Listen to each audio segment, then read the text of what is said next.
Friend, जब मैं बचपन में छोटा ही था, दो बहुत ही दिलचस्प वाक़या हुए। तो हमारे घर के पड़ोस में एक बुआ रहती थी। वो बुआ मेरे फादर की बुआ भी थी। फादर की बुआ रियल नहीं थी, क्योंकि एक्चुअली वो बुआ हमारे पड़ोसी की थी। और जो हमारे पड़ोसी की भी वो रियल बुआ नहीं थी। हमारा जो पड़ोसी था वो अमेरिका जाके सेटल हो गया। तो उसने, उसका मकान खाली पड़ा हुआ था, तो उसकी जो बुआ थी, एक दूर की बुआ थी, उसने उसको कहा कि वो अकेली रहती थी, उसकी शादी नहीं हुई थी, ना बच्चे थे ना कोई और था। तो उसने अपनी बुआ को बोला मैंने ये घर क्या करना है। उसने अपनी उसको बुआ को कहा कि बुआ तुम जाके उस घर में रह लो। उसको पूरी अथॉरिटी दे दी, उसको आउटराइटली घर दे ही दिया। उसको कहा ये घर तेरा ही है, तो ही यहाँ रह, तेरा ही सब कुछ। खैर बुआ आके वहाँ रहने लगी। तो मेरे फादर, उसने भी उसको बुआ कहना शुरू कर दिया। मेरी मदर ने भी, सारे मोहल्ले के लोग, सब लोग उसको बुआ ही कह रहे थे। बच्चे भी, सब बच्चे बूढ़े जवान सब उसको बुआ बोलते थे। चाहे बुआ आ रही है, बुआ जा रही है, बुआ ने ये कर दिया, बुआ सब्जी लेने गई है, बुआ सब्जी ले घर, मतलब कि बुआ ही बोलते थे। लेकिन बुआ जो थी बहुत ही चिड़चिड़े स्वभाव की थी, बहुत ही लड़ाई झगड़े वाली थी। उसके साथ कोई भी जल्दी जल्दी हर कोई बात करने से डरता था, क्योंकि वो कुछ भी जवाब उल्टा सीधा दे देती थी। यार ये चल रहा था, सभी लोग उसको प्यार भी करते थे, बुआ बुआ बोलते रहते थे। मोहल्ले गली मोहल्ले की जो लेडीज थी वो भी उसके पास आती जाती थी। लेकिन बातचीत जो सब लोग डर डर के उसके साथ करते थे, क्योंकि बुआ का पता नहीं कब लड़ाई कर ले। यार जो हमारे दोनों मकानों के बीच में एक दीवार थी, 6-7 फुट ऊंची दीवार थी। उसके बीच में एक दरख्त भी था, बबूल का पेड़ था। बबूल का पेड़ है, पंजाब के अंदर होता है। इसके अंदर इसको बोलते हैं कीकर का पेड़ है। ये बहुत ही कांटे कांटे गिरते हैं, और बड़े इसका जो फ्रूट होता है वो भी बड़ा ड्राई सा, लंबी फलियां टाइप सी होती है, और वो गिरती रहती है। घर के अंदर बहुत गंद पड़ता था। बुआ के घर के अंदर भी गिरता था कुछ, उसके सूखे पत्ते, कांटे, और हमारे घर भी गिरते रहते थे।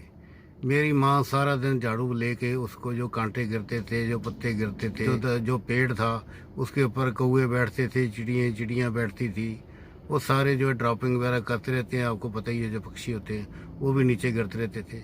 जैसे ही माँ मेरी जो है झाड़ू लेके साफ़ करके हटती, उसी वक्त ही और गंद पड़ जाता। फिर वो साफ़ करती, फिर और पड़ जाता। मेरी माँ बहुत दुखी थी। एक दिन मेरी माँ ने मेरे फादर को कहा, जी इसका कुछ करो, ये बुआ से बात करो, ये दरख्त किसी भी काम का नहीं है, ना इसकी छाँ है ना कुछ है, सारा दिन गंद पड़ता रहता है। बुआ को बोल के इस दरख्त को कटवा क्यों नहीं देते। मेरे फादर ने कहा बुआ के साथ कौन बात करे। बुआ के साथ बात करने का मतलब होता है कि सांप की बिल में हाथ डालना। तो इसलिए कहता मुझे थोड़ा सोचने का टाइम दो। यार एक दिन क्या हुआ कि जैसे बुआ अपने बेड़े में घूम रही थी, तो वहाँ छोटी सी द्वार थी, 6-7 फुट ऊंची द्वार थी। पता लगता रहता था कि बुआ अभी बेड़े के अंदर अपने काम कुछ कर रही है, जो घूम रही है। तो मेरे फादर ने बुआ इतनी ऊंची आवाज़ में बोलना शुरू कर दिया कि बुआ को सुनाई दे जाए।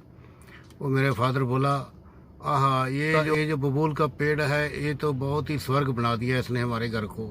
गर्मी गर्मी के अंदर इसकी इतनी अच्छी छाँ है कि छाँ के अंदर बैठ के ठंडी ठंडी हवा चलती है, और मेरे को तो मज़ा आ जाता है। ये बबूल का पेड़ हमारे घर में नहीं होता तो हमारा घर तो नर्क बना देता। अब ऐसी इतनी बढ़िया ठंडी हवा आती है, यहाँ तो इसने कश्मीर बना रखा है हमारे घर को। ये बात बुआ ने सुन ली। तो बुआ ने दूसरे दिन ही किसी मिस्त्री को बुला के दरख्त को कटवा दिया। तो सभी लोग, हमारे घर वाले भी, सारे परिवार वाले भी सारे खुश हो गए भी ये तो अच्छा आ गया। बुआ ने अपने आप ही पता लगा, क्योंकि बुआ को अगर सीधा जाके मेरा फादर बोलता कि ये इसको कटवा दो, तो उसने कहना था मैं क्यों कटाऊँ, मेरे घर की चीज़ है, मैं नहीं कटवाती। इसके साथ ही दूसरी घटना, इसी अभी वीडियो को बंद नहीं करना, दूसरी घटना भी स्टार्ट होती है। तो मैंने जैसे कि आपको वीडियो में शुरू में बताया कि हमारे दोनों घरों के बीच में 6-7 फुट ऊंची एक द्वार थी। जो द्वार थी वो गलत बन गई थी। वो किसी वजह से, जिसने भी मिस्त्री ने बनाई, वो थोड़ी सी तिरछी बन गई। जो तिरछापन था, वो उसका झुकाव जो था, वो बुआ के घर की तरफ को था।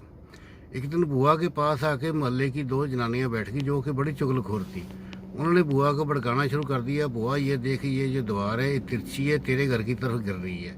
इसी वक्त किसी दिन ये द्वार गिर गई तो कोई भी जानलेवा घटना हो सकती है। हो सकता है बुआ तुम भी मर सकते, तुम्हारे ऊपर गिर गई, तुम मर जाओगे। तो बुआ तो उसी वक्त ही हमारे घर आ गई। उसने बाहर से बेल खड़काई, और मेरा फादर बाहर निकले तो उसको कहने लगी, काका देखिए इसका द्वार का कुछ कार्य, द्वार इतनी तिरछी है, किसी वक्त भी गिर जाएगी तो मैं मर जाऊंगी, इसका जिम्मेवार तुम होगे, इसका कुछ हल सोचो। तो मेरे फादर ने कहा हाँ बुआ करते हैं। तो खैर दोनों परिवारों की आपस में सलाह मशवरा हुआ, सहमति हुई। वो दीवार गिरा के ये फैसला हुआ कि ये दीवार को गिरा के नई दीवार बनाते हैं, बढ़िया सी मजबूत, जो कि तिरछी ना हो, सीधी हो, कोई अच्छा सियाना मिस्त्री बुलाते हैं। तो वो दीवार गिरा दी गई।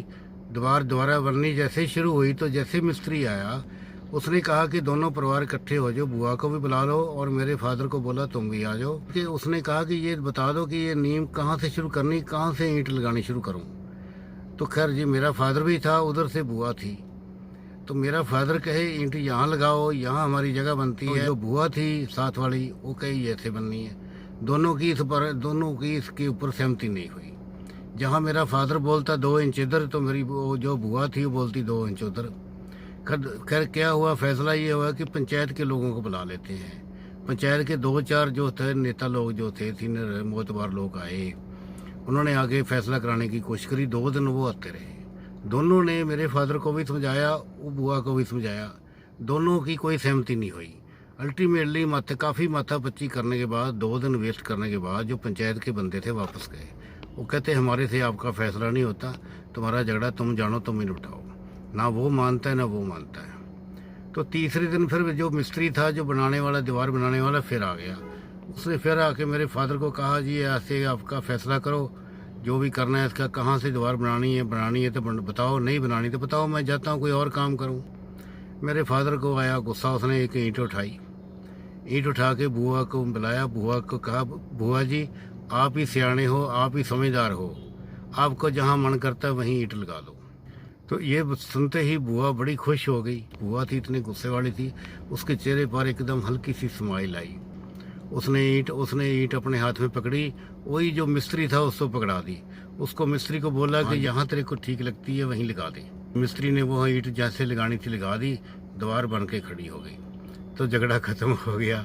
सो दोस्त, इस दुनिया के अंदर ना तो मेरा फादर है ना ही वो बुआ है, दीवार वैसे की वैसे खड़ी है। अगर आपको ये स्टोरी अच्छी लगी आपने इसको लाइक कर देना। आपने मेरे इस वीडियो के कमेंट बॉक्स में अपने कमेंट जोड़ देना। ऐसी वीडियोस रियल स्टेट के बारे में, जो झगड़े हैं या न्यू बिजनेस आइडियाज़ है, उसके बारे में वीडियोस मैं इस चैनल पर बनाता रहता हूँ। अगर आप ऐसी वीडियो देखते रहना चाहते हो तो इस चैनल को सब्सक्राइब कर देना। सो दोस्तों, आज की वीडियो में इतना ही। नमस्कार।